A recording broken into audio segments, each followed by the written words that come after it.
sama kita podcast Learn. Kenalin dulu, aku Elsa Aulia Rahma. Dan Di aku Fadwa sini. Nazira. Halo Fatwa, Halo Elsa. apa kabarnya nih? Alhamdulillah baik. Elsa gimana kabarnya? Alhamdulillah juga baik. Elsa, aku mau nanya. Ini kita malam ini mau ngapain sih? Malam ini kita bakal berdiskusi santai sih. Kalau boleh tahu, hari ini bahas tentang apa ya? Hari ini kita akan bahas mengenai prestatif sekaligus organisatoris. Bisa nggak sih? Wah, itu menarik banget. Kira-kira narasumbernya siapa ya? Kok aku jadi penasaran? Nah, kali ini kita kedatangan narasumber Mas Gibran Fawaid selaku Kepala Himpunan Eksekutif Mahasiswa Program Studi Pendidikan Teknologi Informasi. Wah, Halo Mas keren tuh. Gibran.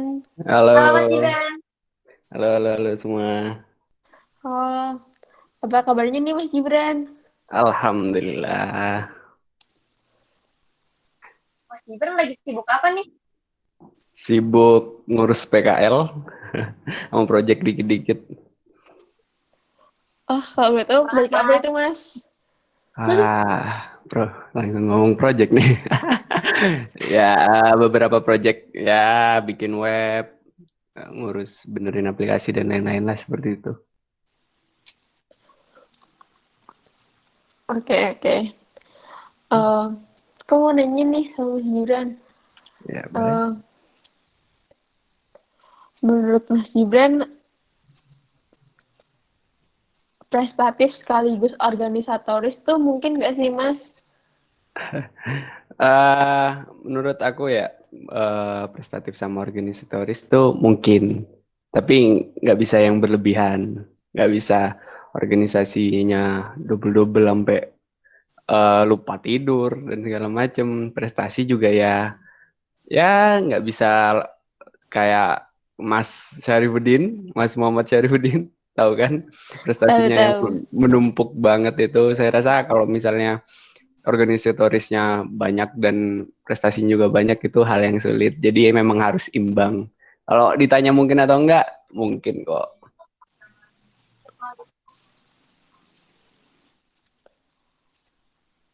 Terus Um, gimana? Oke, terus aku mau nanya nih Mas. Menurut Mas Gibran, organisasi itu seberapa penting sih menurut Mas Gibran itu? Eh, Kalau menurut aku ya organisasi itu penting banget sih. Apalagi terutama buat mahasiswa-mahasiswa ya. Aku ambil contoh diriku sendiri deh. Aku dulu tuh pemalu lah anggapannya. Kalau mau ngomong speak up itu sulit banget. Tapi walaupun beberapa kali akhirnya di organisasi itu ditolak ya karena memang dari awal emang nggak bisa speak up. Tapi terus aku coba gitu loh.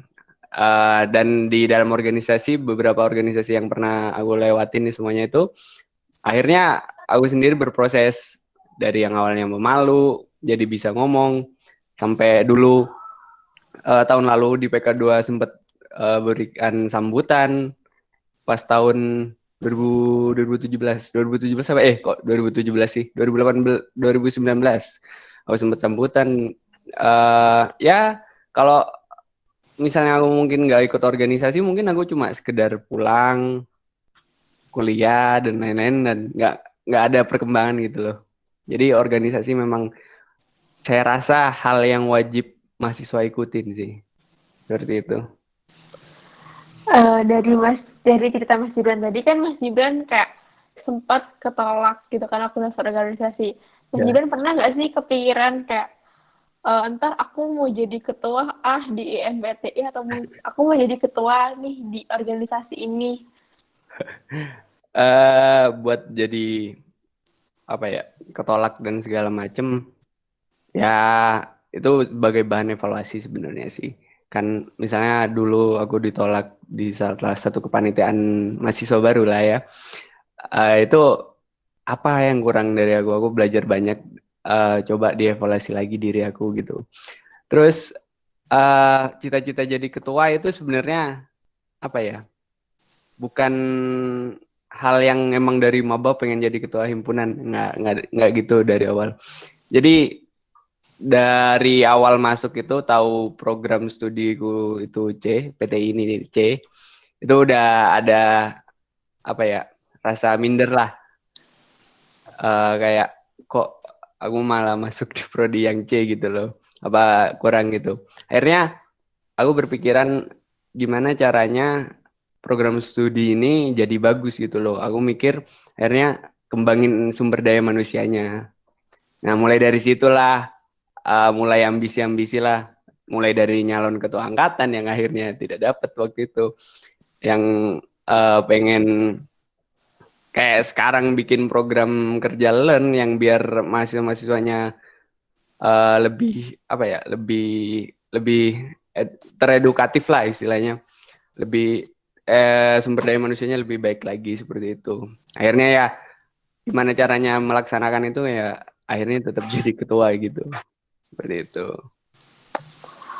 Aku mau nanya Mas. Nah, Mas Gibran itu pertama kali ikut organisasi apa sih? aku pertama ikut DPM, jadi staff dulu tahun 2017 ya. Terus sekarang Mas Gibran itu sekarang nih Mas Gibran ikutin organisasi apa selain himpunan? Himpunan nggak ada dong, harus fokus, masa jadi ketua ikut yang lain-lain. Kirain gitu Mas ada lagi gitu. Nggak main di luar aku. Oke.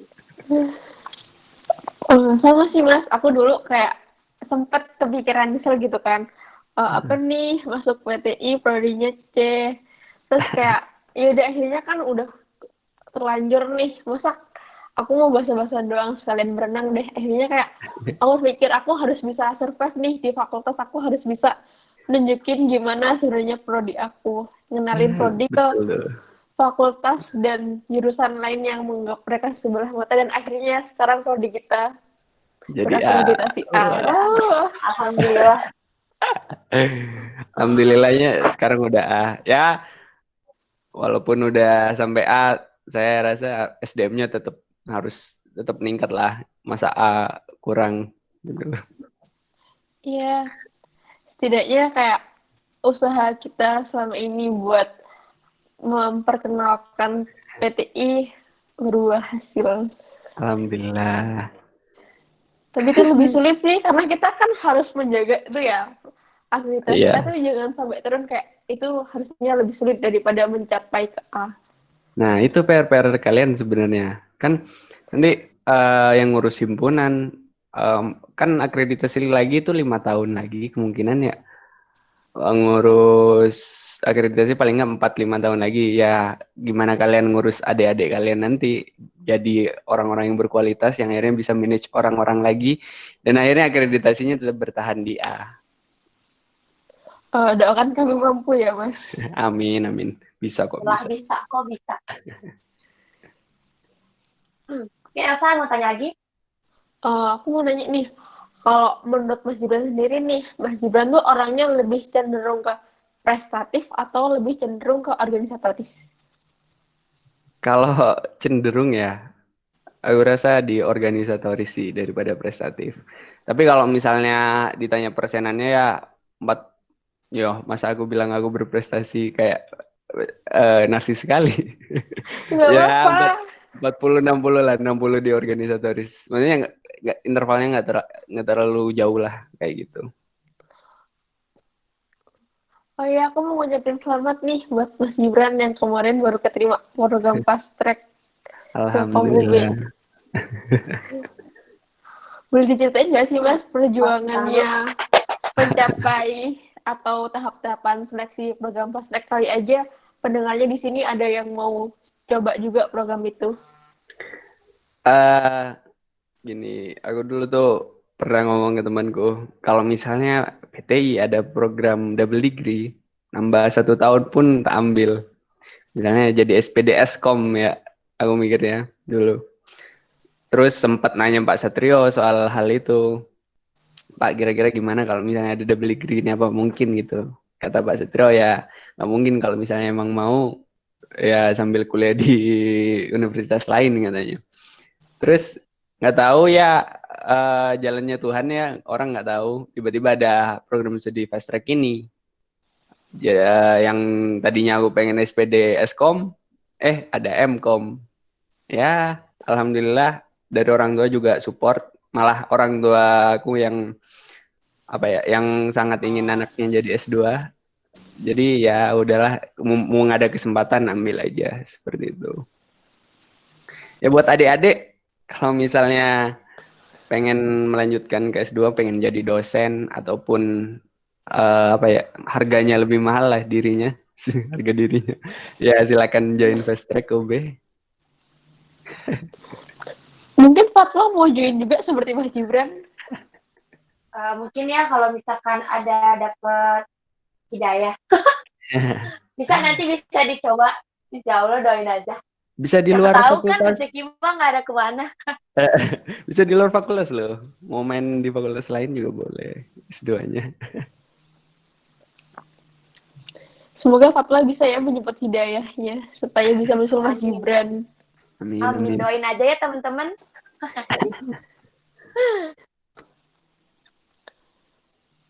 Oke, Fado mau nanya.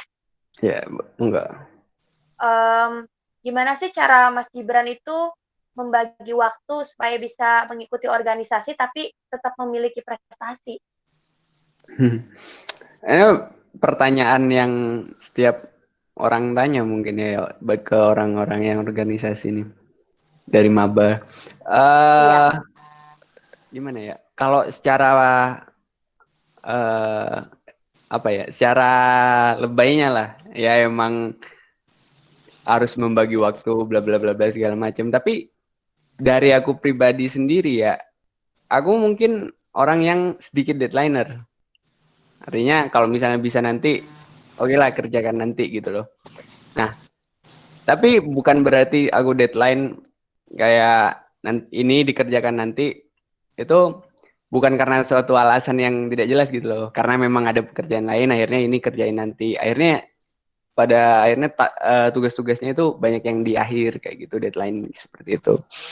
Dan kalau ditanya bagi waktunya seperti apa, kalau menurutku ya, aku sendiri tuh nggak ada kayak ngatur bikin jadwal, terus ya kayak bikin jadwal itu nggak aku lakuin. Aku rasa karena memang udah ridho Allah sih, berat sekali. Yang udah kayak ya udahlah, apa yang aku ambil harus aku lakuin. Intinya kalau misalnya udah ngambil, ya udah harus dikerjakan sampai selesai seperti itu. Mulai dari tugas kuliah, organisasi dan segala macam. Intinya jangan sampai ada yang terbengkalai lah kalau kayak gitu. Kalau Fatwa sendiri gimana sih, Fat? Kamu kan juga ikut kan di PSDM MPTI. Nah, cara kamu bagi waktu di organisasi sama di kuliah kamu nih bagaimana? Bagi waktu ya. Aku juga nggak ini sih, nggak yang ngejadwalin banget. Terus kalau misalkan punya proker gitu ya, aku juga kayaknya hampir sama deh kayak Mas Gibran, orangnya yang nggak deadlineer banget. Jadi kalau misalkan masih bisa dikerjain nanti ya nanti. Jadi kalau misalkan ada yang lebih deadline itu ada yang lebih dekat, jadi kita kerjain yang ini dulu. Jadi nggak terburu-buru sih aku mah. Betul. Ya kayak gitu deh. Biasanya Kalau Elsa, orang tuh ini dibandingkan manage waktu ya lebih ke menunda dengan hal yang tidak jelas gitu loh, entah main game atau apa. Akhirnya ya keteteran seperti itu. Kalau Elsa gimana tuh? Kalau aku sih, misalnya aku udah dipegangan proker nih. Misalnya nih proker dari awal aku pegang proker tuh aku udah susun timeline-nya sih. Terus kalau ada tugas langsung aku kerjain secepat mungkin lah. Soalnya biar takut keganggu atau apa ada rencana dadakan mau kemana kemana. Jadi kayak organisasi jalan, kuliah jalan, main tetap jalan. Siap. tapi kok aku nggak ini ya, kalau aku nggak yang misalkan dapat proker nih, terus kayak nggak langsung ngerjain gitu loh kan. nggak tiba-tiba dapat ide gitu kan. Jadi entah ide kan datang dari mana aja nih. Kalau aku nih kayak entah itu lagi ngapain gitu, tiba-tiba kepikiran aja gitu. Nanti kalau misalkan waktu-waktu ada ide nih, aku catat gitu. Nah, habis itu nanti minta saran sama orang lain. Kayak gitu biasanya kalau misalkan dapat proker yang suruh buat tema lah, buat apalah, kayak gitu. Ngomong-ngomong tentang ide, Fatma tuh biasanya dapat ide pas lagi ngapain sih? Seriusan nih dikasih tahu. Iya. Apa aja nih kemarin nih. Pas lagi tit. Jadi kan ada nih proker yang harus buat tema atau konsep nih. Kemarin tuh sempat kepikiran lagi ngapain ya? Entah kalau nggak salah itu lagi ngegosok baju lagi ngegosok baju, entah lagi melamun atau gosok lagi saking asiknya, tiba-tiba kepikiran kayak oh kenapa nggak kayak gini aja ya? Padahal nggak bisa. Udah nih udah kepikiran, entah itu dicatat, entah itu diketik ngomong sama orang kayak punya ide nih kayak gini gimana menurut menurut kamu tuh kayak gimana kayak gitu, entah lagi apalagi di kamar mandi pernah lagi dapat ide gitu di kamar mandi, dapat hidayah oh kenapa nggak buat ini aja ya kayak gitu, ntar pas minta saran sama teman ternyata idenya bagus gitu. Kalau Fatwa dapat idenya pas lagi produktif banget gitu ya berarti. Nggak lagi Iya, gabut, dia merenung, iya tiba-tiba dapat ide.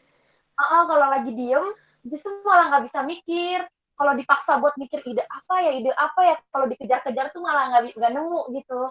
Jadi harus santai, tiba-tiba sekelibet ada nih aja yang lewat di otak gitu. Kalau Mas Gibran gimana?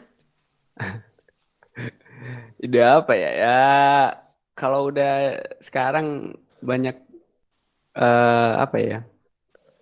Sama kayak Fatwa sih memang karena nggak melakukan sesuatu kayak apalagi yang dipikirin akhirnya muncul ide-ide seperti tadi kayak di kamar mandi tiba-tiba oh ya kepikiran ya sama kayak beberapa proker dulu tuh saat nyalon baru kepikiran saat memang merenung nggak ngapa-ngapain oh bikin proker ini ya memang kayak gitu fokusnya harus kemana-mana dulu baru bisa dapet ide. Kalau aku biasanya dapat Kalau ide Esa pas harus mau gimana? tidur sih. Mau tidur, jadi kayak mau tidur nih. Lihat Ya langit, sama mau tidur. lihat langit-langit kamar. Mikirin, oh proker ini tuh baiknya gimana sih. Ntar aku dapat ide langsung aku tulis di note, langsung aku susun. Tapi mungkin biar nggak lupa. Emang ide tuh datang secara tiba-tiba ya. Spontan. Pas dibutuhin, Iya. iya. Pas dibutuhin jadi tungguin ini, nggak muncul. Iya. Kalau ditungguin nggak keluar-keluar idenya. eh Mas Gibran, aku mau minta tips dong buat itu. Pasti gimana cara kayak Mas Gibran manage kuliah gitu loh. Kayak aku ngelihat Mas Gibran nih ya, kayak Mas Gibran tuh kuliahnya tuh kayak sangat-sangat lancar gitu loh. Kelihatannya ya kayak santuy gitu. Kelihatannya Iya, ya kan kan. aku jadi bilang melihat kuliah Mas Gibran. Apa ya? Gak tahu. Kayak penting itu deh kalau menurutku. Semua tuh ridho ridho Tuhan ya. Ada aja nanti jalannya. Kamu mau ngambil jadi ketua himpunan, nanti dikasih jalan apapun itu. Terus minta izin orang tua, mau ikut organisasi ini dan lain-lain. Kuliahnya lancar. Aku rasa dari situ sih. Tapi secara personal, aku tuh mungkin dalam segala tugas tuh yang penting selesai. Gitu.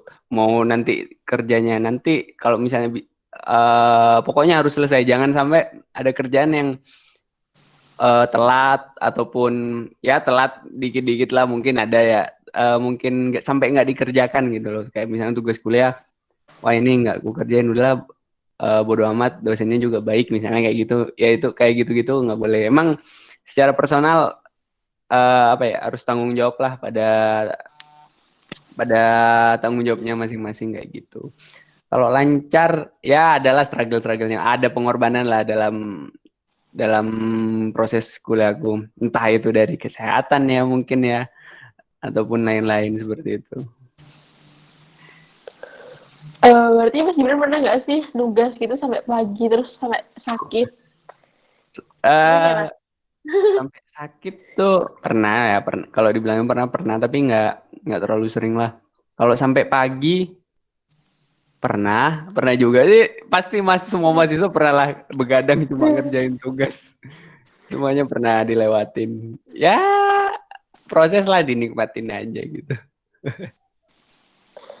Soalnya kayak banyak banget kan anak-anak yang dari SMA terus tiba-tiba masuk Telkom kayak mereka struggle-nya harus lebih karena tidak Kamu tahu apa. SMA? Enggak, aku SMK sih. Oh, Aku SMK. SMA.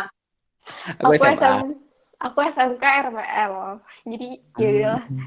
tinggal let it flow lagi mengulang apa yang aku dapet di SMK. Tapi sebenarnya rada nyesel sih dulu waktu SMK karena waktu pelajaran pemrograman desktop, pelajaran di bahasa Trio aku tuh kayak dulu waktu SMK tuh males-malesan karena nggak tertarik gitu loh. Tertarik ngoding tuh baru di pelajaran web kayak bagus kan tampilannya. Hmm. Baru bisa ngoding dan tertarik ngoding dari situ. Kayak Oh iya, gimana Fatwa? BTW aku mau nanya nih, kepikiran. Mas Gibran itu asalnya dari mana sih? Asli mana? Gak tahu. Gak tahu. Wah, parah. Mungkin Dari aku tahu, cuman aku lupa. Atau emang aku nggak tahu, nggak pernah nanya atau gimana. dari Situbondo, Jawa Timur. Oh. Nggak, soalnya Wah, tampang kota kita Mas Gibran deketan itu Mas. kayak Jakarta gitu loh, Mas. Enggak. Enggak lah, ada orang kadang bilang logatnya ada Madura-duranya. Elsa di mana emang? Bondowoso tuh. Ayo tebak sebelah situ Bondo. Banyuwangi. Sebelah Bondowoso, sebelah Banyuwangi. Plat kita sama-sama P. Sebelah situ Bondowoso, Banyuwangi. Itu udah lingkaran di mananya? Kurang satu lagi di tengah-tengahnya. Probolinggo, Jember. Bukan. Oke, bener. Oh, Jember. Bo- Situ Bondo sama Jember kan ada jarak Bondowoso. Iya, tapi kan kayak menurut aku ya deket gitu loh. Nggak sejauh Jember harus ke Malang atau situ Bondo harus ke Malang. Temanku orang-orang situ Bondo banyak yang di Jember. Daerah mana kamu? Daerah pelosok sih Mas, daerah Ambulu. Nggak tahu. Kapan-kapan deh tak tanyain temen.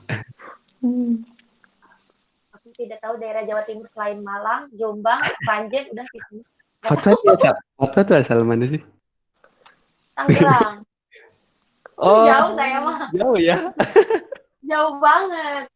Pasti tidak tahu situ Bondo. Aku beberapa orang juga bilang dikira bukan orang Jawa Timur. Mungkin karena di Malang apa ya banyak main sama anak prodi lain dan lain-lain akhirnya kebawa lo gue juga. Padahal Jawanya biasa aja makanya. Sama tahu nggak sih Mas? Aku dikira anak Jakartaan gara-gara anak teman-teman anak fakultas aku kan emang di Sama. Filkom lebih banyak anak Jabodetabek ya. Saya juga ngira Elsa bukan orang Jawa Timur loh. Jangan saya dikiranya orang Enggak, Jawa malah Timur Fatwa lagi. yang tak kira Jawa Timur. Kebalik nih Mas Gibran. Padahal dari logatnya aja itu udah ketara banget, Mas. Enggak tahu. Ngiranya gitu. Yaudah mungkin ini terakhir nih Mas pertanyaannya. Harapan Mas Gibran buat KBMPTI ke depannya. Buat KBMPTI maksudnya secara mahasiswa dan dosen-dosen lah ya. Mahasiswanya aku harap sih terkait tema ini, terkait prestatif dan organisatoris, terutama buat PTI, di Filkom sendiri itu kan banyak orang-orang yang memilih buat apatis, yang adalah bodo amat toh ada yang ngatur, kayak himpunan kalau nggak ada advo gimana coba kalau misalnya kayak gitu. Akhirnya orang-orang memilih apatis dan ya saya rasa itu hal-hal yang disayangkan lah. Aku harapnya mahasiswa-mahasiswa PTI, terutama mahasiswa barunya, nanti kalian kan yang ngurus genesisnya nih, lebih aktif lagi lah di organisasi.